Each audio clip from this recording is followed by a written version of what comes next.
नमस्ते स्टूडेंट्स, आइए आज हम फिर चर्चा करते हैं 11th मैथमेटिक्स की। और स्टूडेंट्स मैंने दो आपको वीडियो जो सेंड की हैं, 2 दिन मैंने जो क्लास ली है उसमें मैंने आपको डायरेक्ट मैथ्स के चैप्टर नंबर 1 के बारे में बताया था। उसका रीजन ये था कि मैं डायरेक्टली आपको सब्जेक्ट से इंट्रोड्यूस करवाना चाह रहा था कि देखिए सब्जेक्ट बहुत ही ईजी है, बहुत ही आसान है, बहुत ही इंटरेस्टिंग है और जितना आप इसको लेवल के साथ जितनी एक्यूरेसी के साथ पढ़ोगे उतना ही ज़्यादा आपको बेनिफिट देने वाला है। साथ ही साथ मैं आपको आज इसके बारे में टोटल यानी कम्प्लीटली हम साइंस क्यों ले, हम मैथ क्यों ले, हम बायो क्यों ले, इन सब के बारे में आपको मैं डिटेल से एक्सप्लेन करने वाला हूँ। एट फर्स्ट मैं बात करता हूँ स्टूडेंट्स, इधर हम बात करते हैं कि सर मैं मैथ्स क्यों लूँ या मुझे मैथ्स लेने से क्या बेनिफिट्स हो सकते हैं, इसके बारे में आपको मैं बताना चाहता हूँ। या मुझे मेरिट और डीमेरिट क्या है, दोनों की बात करता हूँ। आप बायो लेते हैं तो क्या होगा,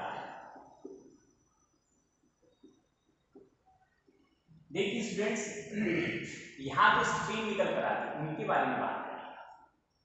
मैं सबसे फर्स्ट स्ट्रीम की बात करता हूँ कि यदि आप आईआईटी करना चाहते हैं यानी आप जेई फाइट करना चाहते हैं तो स्टूडेंट्स आप इसके लिए एट फर्स्ट आप 11th-12th बड़ी मेहनत के साथ कीजिए। अच्छा स्कोर के साथ साथ यहाँ पर आपको डीपली नॉलेज भी लेना है। आईआईटी जेई फाइट करने के लिए परसेंट उतना मायना नहीं रखता, वैल्यू नहीं रखता, जितना आप डीपली एक एक पॉइंट के बारे में नॉलेज रखते हैं वो ज़्यादा वैल्यू रखता है। तो आप एट फर्स्ट यानी यहाँ ऑप्शन क्या है, आप आईआईटी यानी जेई एग्जाम दे सकते हैं, आईआईटी सेलेक्ट कर सकते हैं। इसमें आईआईटी होता है सबसे टॉप और उसके बाद एनआईटी और एमएनआईटी, इस तरह से इसके ब्रांच चलते हैं। सबसे टॉप में आईआईटी होता है, उसके बाद एनआईटी और एमआईटी। तो इनमें यदि सिलेक्शन होता है हमारा तब सुपर बात होती है, तब कुछ लगता है कि तब हमने कुछ अचीव किया है। अदरवाइज हम किसी भी यदि कॉलेज से बीटेक करते हैं, इसमें बीटेक करने का ऑप्शन जो आ गया है, जो हम बीटेक करते हैं किसी भी अपन कॉलेज से, तो स्टूडेंट उसमें क्या है कि यहाँ कॉलेज की रेपुटेशन क्या है, कॉलेज की स्टडीज में क्या है, किस स्टेटस पे कॉलेज चल रहा है, कॉलेज का क्या वॉल्यूम है, उस पर डिपेंड करता है कि हमारी बीटेक कितनी पावरफुल होगी, कितनी यूजफुल होगी और कितनी हमारे लिए आगे फ्यूचर में हमें सपोर्ट करने वाली है। तो वहाँ पर जो कुछ कॉलेजेस हैं, जो बहुत बड़े ग्रुप्स हैं, जो जैसे अपने ये पिलानी बिट्स, जो पिलानी जो इंस्टीट्यूट है, जो बहुत बड़ा ग्रुप है, वो अपनी खुद की एक एग्ज़ाम ऑर्गेनाइज कराता है जिससे एंट्रेंस एग्ज़ाम के थ्रू उसमें एडमिशन्स होते हैं। तो उस ग्रुप का भी बहुत अच्छा मतलब रिकॉग्नाइजेशन है, बहुत अच्छी पहचान है।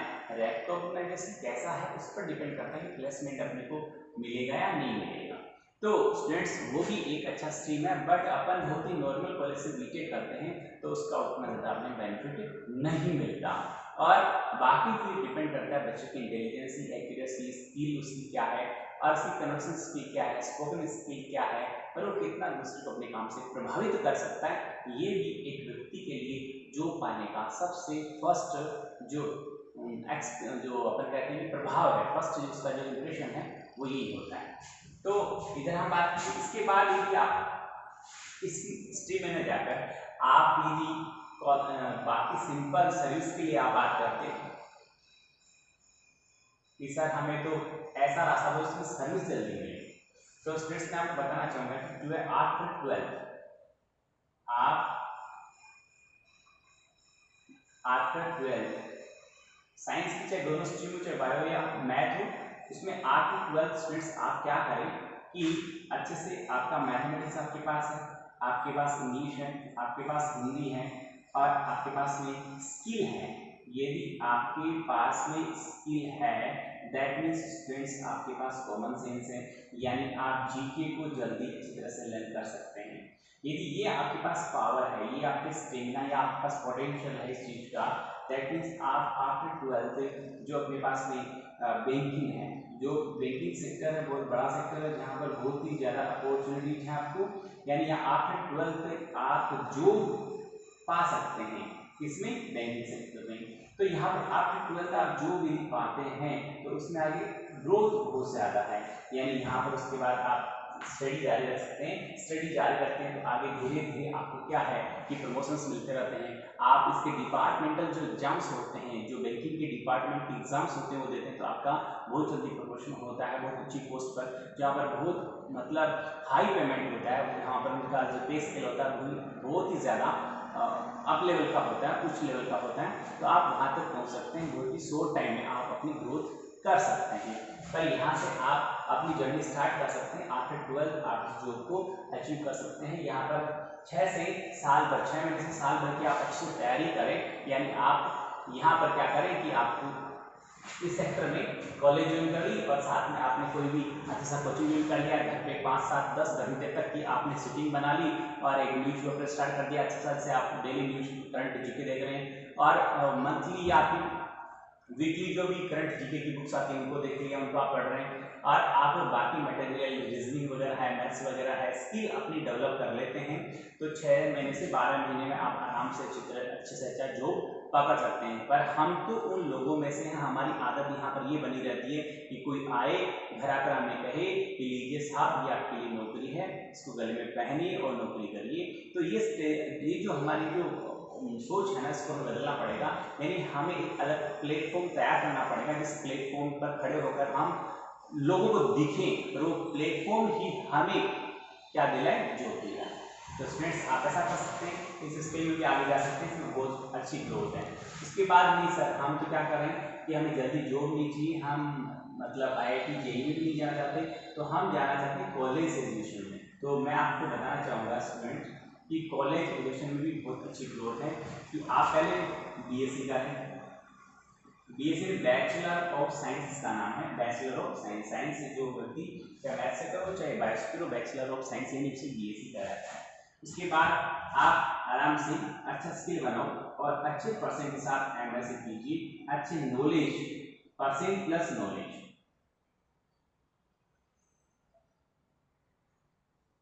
केवल परसेंटेज नहीं नॉलेज के साथ आप MSc कीजिए और फिर आप नेट की तैयारी कर सकते हैं। जो नेट की आप तैयारी करेंगे इसमें क्या है कि कॉलेज लेक्चरर में जो आप फॉर्म फिलअप कर सकते हैं, कॉलेज लेक्चर की पोस्ट के लिए आप अप्लाई करते हैं तो आपको वहाँ पर नेट करना बहुत जरूरी है, यानी उस सब्जेक्ट में आपको एक मास्टर डिग्री मिलती है।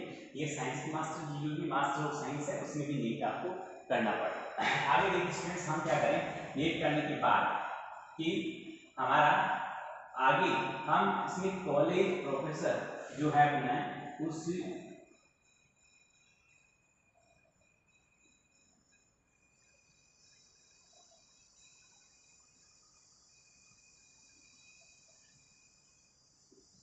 हम कॉलेज प्रोफेसर के लिए हम अप्लाई कर सकते हैं। यहाँ पर हम PhD भी कर सकते हैं इस फील्ड में और भी ज़्यादा हम लंबे समय तक पढ़ाई करके फिर एक उच्च शिक्षा ग्रहण करके हम अच्छे पोस्ट पे जा सकते हैं। बट इसमें हमें पैसेंस रखना पड़ता है, कम से कम इसको पूरा करने में मिनिमम से मिनिमम आपको बताऊँ कि 7 से 8 साल लग जाते हैं। तो आप बहुत ही अच्छी हायर एजुकेशन प्राप्त करके और फिर आगे आप बहुत अच्छा ग्रोथ कर सकते हैं। जो इसके लिए 7 से 8 साल आपको लग जाएंगे, तो इसमें आपको पैसेंस चाहिए और उसके बाद आपको अच्छा जॉब मिल सकता है। इसमें भी बहुत कम कंपटीशन ज़्यादा होता है, जैसे जैसे आप हायर एजुकेशन जाओगे कंपटीशन बहुत ही कम होता जाएगा, लोग छटनी होते जाएंगे, रास्ते में रुकते जाएंगे और आपको आगे कम भीड़ मिलेगी, कम गैदरिंग मिलेगी, कम कॉम्पिटिशन मिलेगा। आगे देखिए स्टूडेंट्स की बात करते हैं, ये हमारा हो जाएगी।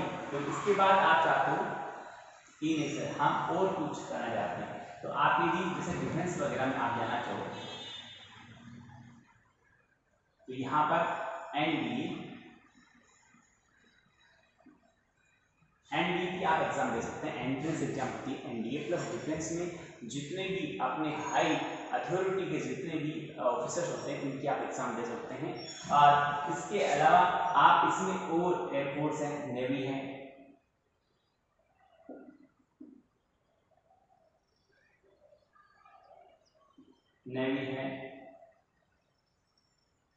आर्मी है और इन सब में आप यहाँ पर अप्लाई कर सकते हो। और यदि इनमें भी आप ये चाहते हो कि यहाँ पर भी जॉब ऑफरिंग के फर्स्ट जॉब ऑफरिंग जहाँ पर बहुत ही सुकून का जॉब और सुकून की लाइफ आप सेटल से मतलब अपने घर में और घर के आसपास रहकर आप अपना पूरा जीवन बिता सकते हो, अच्छी स्किल के साथ, अच्छी लाइबिलिटी के साथ, अच्छे एक पद के साथ, अच्छी डिग्निटी के साथ, तो ये रहा। और दूसरा, आप बहुत जल्दी जॉब यदि पाना चाहते हो तो ये फील्ड रहता है। इस फील्ड में मतलब काफ़ी लंबा टाइम लग रहा है और इस फील्ड में काफ़ी लंबा टाइम लग रहा है। यहाँ पर भी आपको जैसे आपने आखिर 12th क्या किया कि जेईई की तैयारी की, 1 साल आपको तैयारी में लगा, आपका सिलेक्शन हुआ या बहुत आप नज़दीक आकर रह गए, तो वहाँ पर आपको फिर से तैयारी करने का आपका जी करेगा, आपको करनी भी चाहिए ऐसी स्थिति में। तो आप मान लो 2 साल लगे, उसके बाद आपको 4 साल 4-4.5 साल का समय लगभग अपन मान लेते हैं कि आपको जेईई करने में लग जाए, मतलब चलिए आईआईटी करने में लग जाएगा या एमएनआईटी या एनआईटी जो भी करो उसमें लग जाएगा। तो यहाँ पर हो गए कम से कम 6 से 6.5 साल हो गए। तो उसके बाद आपकी क्या एक्यूरेसी है, क्या आपकी एफिशिएंसी, उसके अकॉर्डिंग आपको यहाँ पर जॉब ऑफर होता है।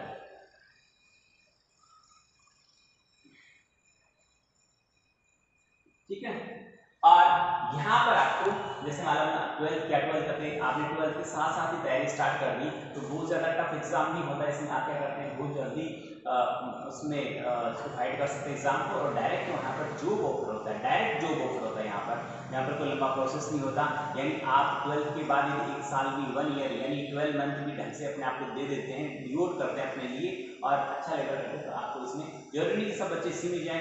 हर बच्चे की अपनी अपनी इच्छा होती है, अपने अपने एम्स होते हैं, अपने अपने मोटो होते हैं कि मुझे क्या करना है, वो पहले से डिसाइड होता है, अपने ड्रीम्स होते हैं। तो मैं ये नहीं कह रहा कि आप सब यहाँ जाएंगे और आप सब यहाँ जाएंगे, आप सब यहाँ जाएंगे, आप सब यहाँ जाएंगे। मैं किसी के पर्टिकुलर पर्सन के लिए ये नहीं कह रहा हूँ, मैं सबके लिए ओवरऑल बता रहा हूँ। जो जिसमें जाना चाहता है, जिसका जिसमें इंटरेस्ट है, वो उस स्ट्रीम को, उस वे को और उस पाथ को चुन सकता है। तो यहाँ पर आरएम तक आ गया। यहाँ पर आगे एक और शायद लोगों को पता नहीं होगा और होगा तो भी कोई दिक्कत नहीं, पर सुन लीजिए आप कि मैथ्स का बच्चा बी फार्मा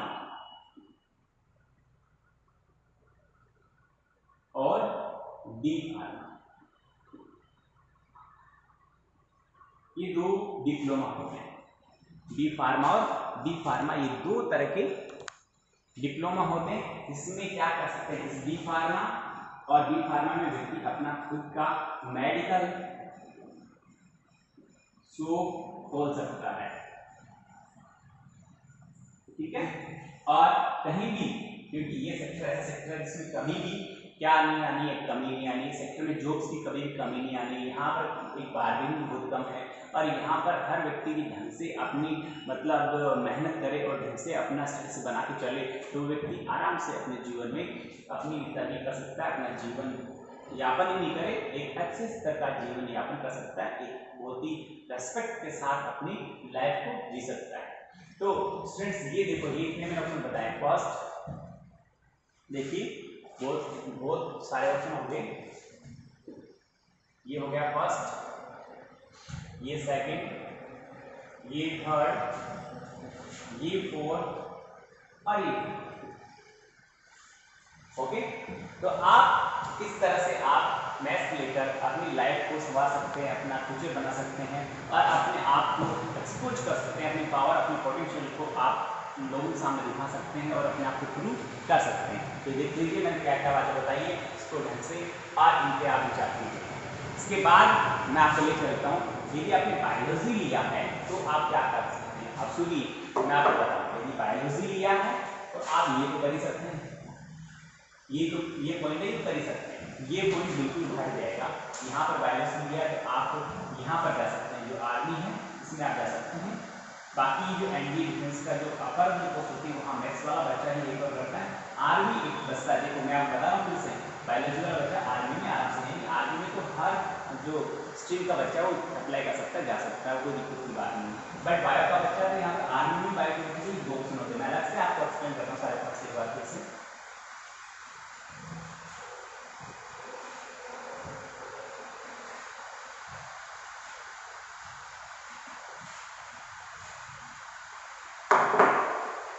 फ्रेंड यदि हम बायो से बायो की बात करें तो देखिए सबसे फर्स्ट मैं यहाँ बताऊंगा कि आप नीट की तैयारी। नीट के बाद आप इसमें लिख पाओ कि आपका सिलेक्शन हो जाए, आप MBBS करें, आपके सेक्टर में जो भी है आप MS करें, या फिर जो भी DM करना है, जितने भी इसमें आगे जाकर कोई भी इंटीरियर एक सिंगल पार्ट के लिए स्टडी होती है तो वो आगे भी आप कर सकती हैं। बट इसके लिए आपको पहले तैयारी करनी पड़ेगी, नीट की एग्ज़ाम की तैयारी करनी पड़ेगी। उसके लिए आपको आफ्टर 12th या फिर आपके 12th के साथ साथ भी इसकी तैयारी कर सकते हैं, कोई दिक्कत की बात नहीं है।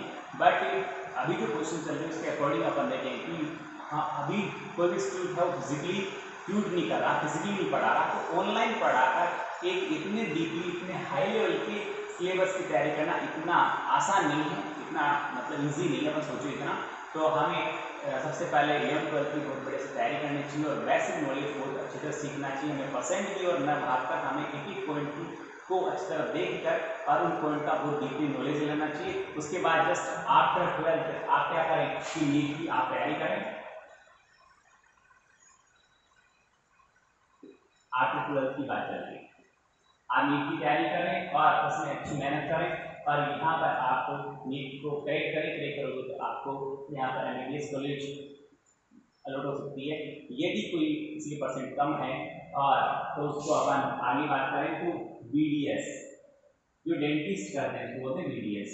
और उसके बाद जो वेटरनरी होती है वो भी इसी डॉक्टर की लाइन का जो पार्ट है, MBBS है, BDS है या वेटरनरी, या वो उसके आगे की और पढ़ाई है जो MBBS कर लिया और किसी की जो सेक्टर है उसने MS कर लिया, यानी मास्टर इन सर्जरी बोलते हैं MS को, और ये DM वगैरह हो गया, ये बहुत डीपली नॉलेज इसका, तो इसमें आप आगे बहुत अच्छी ग्रोथ कर सकते हैं। बट आपको पहले बहुत बेसिक नॉलेज लेना चाहिए, उसके बाद आपको डीपली स्टडी करनी चाहिए। और डीपली स्टडी भी बहुत ज़्यादा, 15, 16, 17 घंटे की आप स्टडी करके बहुत अच्छी मेहनत के साथ, बहुत ही अच्छी एक्यूरेसी के साथ आप इस फील्ड में बहुत अच्छी ग्रोथ कर सकते हैं, बहुत अच्छा स्टेटस आप बना सकते हैं। ये भी हम इसके बाद इधर बात करते हैं स्टूडेंट्स दूसरे की पॉइंट की। तो जो पॉइंट मैंने आपको सेकंड उधर बताया था, ये फर्स्ट पॉइंट हो गया। जो मैंने उधर सेकंड पॉइंट बताया था वो सेकंड पॉइंट दोनों का सेम रहेगा, यानी आप यहाँ पर क्या कर सकते हैं कि आफ्टर 12th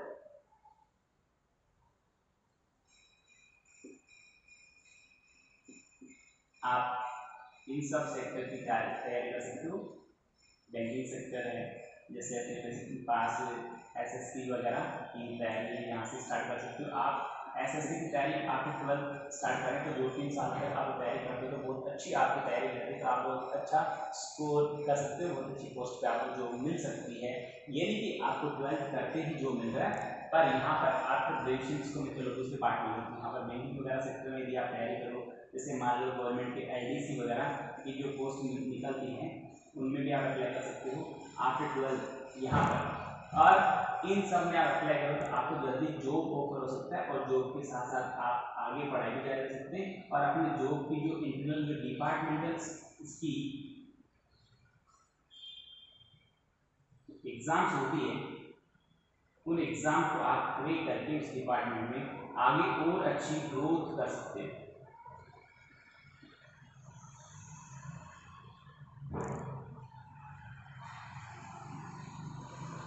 तो स्टूडेंट्स यहाँ पर ये पार्ट इसका बनता है, इसके लिए सेकंड पॉइंट में। अब मैं चलता हूँ आपके पॉइंट नंबर 3 पे। तो थर्ड पॉइंट में स्टूडेंट्स हम बात करेंगे कि नहीं हम तो कॉलेज एजुकेशन भी करेंगे, तो कॉलेज एजुकेशन के साथ साथ आप इसमें BSc किया, इसमें भी BSc होता है, बैचलर ऑफ साइंस बायो वाला भी करता है, यहाँ पर MSc मास्टर ऑफ साइंस ये भी करता है, इसमें भी PhD होती है।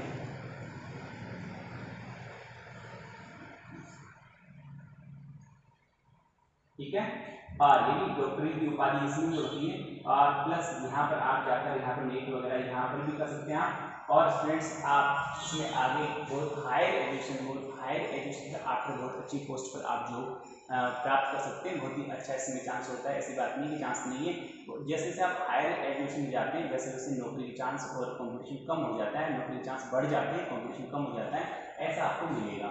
आप इसी के साथ साथ आप इसके पैरेलल एक काम और कर सकते हैं, सपोज करो हम कॉलेज करेंगे बट ये जो तैयारी है आप इसके साथ साथ इसके पैरेलल में भी आप ये तैयारी स्टार्ट कर सकते हैं, जारी रख सकते हैं।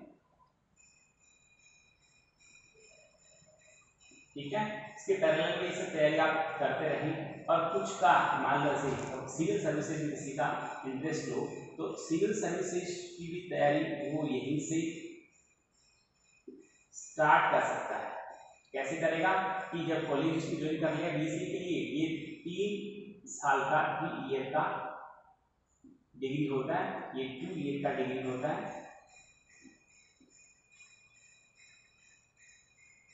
ओके, तो आप जैसे आपने बीएससी स्टार्ट किया तभी आपने पैरेलल में क्या किया कि कोचिंग से ज्वाइन कर ली, और कोचिंग में क्या किया आपने सिविल सर्विसेज की तैयारी में, जैसे आरएस आईएएस बोलते हैं ना, उनको बोलते हैं सिविल सर्विसेज, आरएएस और आईएएस। ये आरएएस एक अधिकारी होता है Rajasthan associate services, Rajasthan associate services, और आईएएस होता है इंडियन एसोसिएट सर्विसेज के नाम से इसको जाना जाता है। स्टूडेंट्स मैं आपको बताऊंगा, इसको जैसे कलेक्टर होता है वो आईएएस होता है, तहसीलदार है या एसडीएम वगैरह, ये आरएस की टाइप की पोस्ट होती है, अधिकारी जो होते हैं किसी डिपार्टमेंट के वो आरएस टाइप की पोस्ट होती है। तो इसमें क्या है कि स्टूडेंट्स आपने बैचलर की डिग्री स्टार्ट की, कॉलेज स्टार्ट की, और आप 3-4 घंटे डेली यदि सिविल सर्विसेज की तैयारी में लगाते हैं, जीके वगैरह तैयार करते हैं, या फिर इससे रिलेटेड आप मटेरियल ले आते हैं, इसके वॉल्यूम्स आते हैं, इसकी बुक्स वगैरह बाजार में मिलती है, धीरे धीरे उनको तैयारी करते रहते हैं। 3 साल तक जब आप बैचलर डिग्री यानी बीएससी वगैरह करते हैं तब तक आपका जीके और बाकी अच्छी से तैयारी हो जाती है, और फिर आप एक साथ सब कुछ छोड़कर 10-12 घंटे की तैयारी के साथ यदि आप एग्जाम देते हैं तो 101% आप आरएस आईएएस इन सिविल सर्विसेज में सक्सेस हो सकते हैं, इतनी कोई हार्ड कुछ नहीं है। तो यहाँ तक आगे हम इसके बाद स्टूडेंट्स हम बात करते हैं। तो यहाँ पर जो ऑप्शन आपके पास निकल के आया 4th नंबर, उस 4th ऑप्शन में उससे रिलेटेड फर्स्ट से रिलेटेड है, बट वो कुछ हाई लेवल का है। यहाँ पर अपन क्या कर सकते हैं, बीएससी नर्सिंग कर सकते हैं,